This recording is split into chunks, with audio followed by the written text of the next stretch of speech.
আচ্ছা, এই যে ভিটর রকে এবং অ্যান্ড্রিক, এই দুইজন প্লেয়ার কি আসলে ট্যালেন্টেড, নাকি শুধুমাত্র মিডিয়া হাইপের কারণে তারা সবার আগে আসছে, বড় ক্লাবগুলোর চোখে পড়ছে? দেখেন, অ্যান্ড্রিককে রিয়াল মাদ্রিদ সাইন করাইছে 2022 সালে।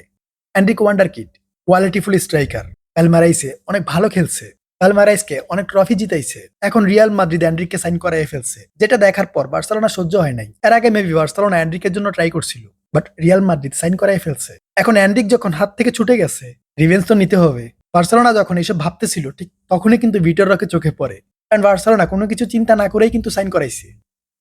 আমার মনে হয় না বার্সেলোনা তাকে নিয়ে ভাবছে, তাকে নিয়ে স্টাডি করছে।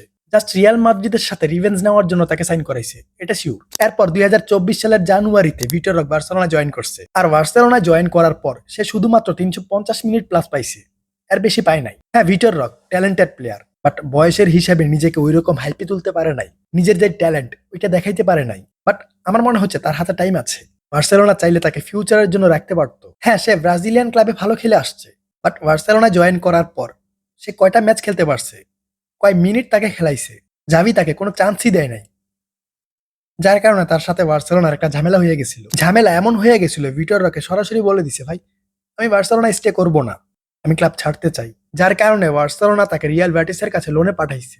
আর রিয়াল ব্যাটিসে ভিটর রকে এখন ভালো পারফরমেন্স করতেছে, কন্টিনিউ টাইম পাইতেছে, নিজেকে তুলে ধরার ট্রাই করতেছে। তবে হ্যাঁ, আমি বলতে পারবো না ভিটর রকে এখন পর্যন্ত ওই রকম পারফরমেন্স করতেছে। সে তেমন হাই লেভেলের পারফরমেন্স করতেছে না। আমি তার ম্যাচে ওই রকম পারফরমেন্স দেখতেছি না যে আমি একটা কারণ দেখাইতে পারবো বার্সেলোনা চাইলে তাকে আবার ব্যাক করাইতে পারবে, ফিউচারের জন্য পরিকল্পনা করতে পারবে, অথবা বড় ক্লাবগুলা তাকে টার্গেটে রাখবে। ওই রকম পারফরমেন্স সে দিতে পারতেছে না। হ্যাঁ, সে ওভাররেটেড না, সে কোয়ালিটিফুল প্লেয়ার, কোয়ালিটিফুল স্ট্রাইকার, বাট তাকে আরো ভালো পারফরমেন্স করতে হবে, নিজেকে ওই রকম ভাবে তৈরি করতে হবে যেন বড় ক্লাবগুলা তার জন্য টার্গেট করে। ইভেন বার্সেলোনা চিন্তা করে, ভাই লেভানডস্কি চলে যাওয়ার পর আমরা ভিটর রকে রাখতে পারি, ভিটর রক আমাদের প্রপার নাম্বার 9 হইতে পারে। তবে হ্যাঁ, হাতে এখনো টাইম আছে। ভিটর রকে চাইলে ভালো পারফরমেন্স করে ব্যাক করতে পারে, নিজের যে বেস্ট পারফরমেন্স ওইটা দিতে পারে। এরপর এখানে অ্যান্ড্রিক, অ্যান্ড্রিকের মধ্যে ভাই কিছু তো আছে। রিয়াল মাদ্রিদ এমনিতে পাগল হয়ে সাইন করায় নাই, রিয়াল মাদ্রিদ এত বোকাও না। হ্যাঁ, ব্রাজিলিয়ান ম্যাচগুলো আমার দেখা হয় না, সে ওইখানে কেমন পারফরমেন্স করছে ওইটা সম্পর্কে আমার কোনো ধারণা নাই। বাট আমি যতটুকু স্টাডি করছি, অ্যান্ড্রিকে বেস্ট প্লেয়ার, ফিউচারে যে কোনো ক্লাবের বেস্ট অপশন হইতে পারে। এরপর রিয়াল মাদ্রিদ আর ব্রাজিলের জার্সিতে সে যতবার চান্স পাইছে, আমি যতটুকু দেখতে পাইছি তার যে শুটিং পাওয়ার ওইটা জাস্ট অসাধারণ ভাই।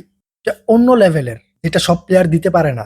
ইভেন তার যে স্পিডের মধ্যে যে কন্ট্রোলিং, সে যেভাবে কন্ট্রোল করে ওইটা খুব কম প্লেয়ারই দিতে পারে। আপনি তার স্পিডের মধ্যে তার ড্রিবলিং দেখতে পাবেন, সেই স্পিডের মধ্যে বল কন্ট্রোল করতে পারে, ড্রিবলিং করতে পারে। তবে সেই স্পিডের মধ্যে যেটা করে, স্লো হয়ে গেলে সেটা পারে না। সে দূর থেকে শট নিতে পারে, ডি বক্সের বাইরে থেকে স্কোর করতে পারে। হ্যাঁ, আমরা তার পারফরমেন্স ওই রকম দেখতে পারি না, যেহেতু রিয়াল মাদ্রিদে সে অনেক কম চান্স পায়। ইভেন ব্রাজিলের লাস্ট যে স্কোয়াড ওইখানেও ডাক পায় নাই। রিয়াল মাদ্রিদের পরিকল্পনা অন্যরকম ভাই। এখানে যতদিন এমবাপ্পে থাকবে, অ্যান্ড্রিক কন্টিনিউ করতে পারবে না। হ্যাঁ, চান্স পাবে, বাট কন্টিনিউ করতে পারবে না।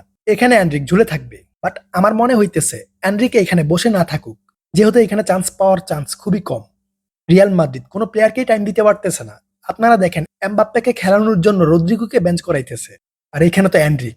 হ্যাঁ, অ্যান্ড্রিককে লোনে নেওয়ার জন্য অনেক ক্লাবই বসে আছে, বাট রিয়াল মাদ্রিদ ছাড়তে চাইতেছে না। তারা সরাসরি বলে দিছে আমরা ছাড়বো না। তবে অ্যান্ড্রিক যতদিন এইখানে থাকবে, এই কম গেম টাইম নিয়ে থাকতে হবে, প্রতি ম্যাচে 5-6 মিনিট খেলতে হবে, মাঝে মধ্যে স্টার্টিং 11-এ থাকলো বা একটু গেম টাইম বেশি পাইলো, এর থেকে বেশি পাবে না। তবে আমার মনে হয় লোনে চলে গেলে খারাপ হবে না। লোনে 1-2 সিজন অন্য ক্লাবে খেলে আসুক, নিজেকে ওইরকম ভাবে তৈরি করে নিয়ে আসুক। দেন রিয়াল মাদ্রিদ যদি চায়, ভাই অ্যান্ড্রিক আমাদের স্টার্টিং 11 ডিজার্ভ করে, অ্যান্ড্রিককে আমাদের প্রয়োজন আছে, তখন ব্যাক করাই নিয়ে আসুক। ভাই অ্যান্ড্রিক ওই রকম প্লেয়ার যে অন্তত 50% গেম টাইম ডিজার্ভ করে, ওইটাও মাদ্রিদ দিতে পারতেছে না। আর এখানে বসে থাকলে ক্যারিয়ার তো নষ্ট হবেই। হ্যাঁ, অভিজ্ঞতা হইতেছে, এই টিমের সাথে থাকলে অভিজ্ঞতা বাড়বে, গেম টাইমে তো প্রয়োজন আছে। আমার মনে হচ্ছে এইভাবে থাকাটা নিজের ক্যারিয়ারের জন্য ক্ষতিকর। অ্যান্ড্রিকের মধ্যে কোয়ালিটি আছে ভাই।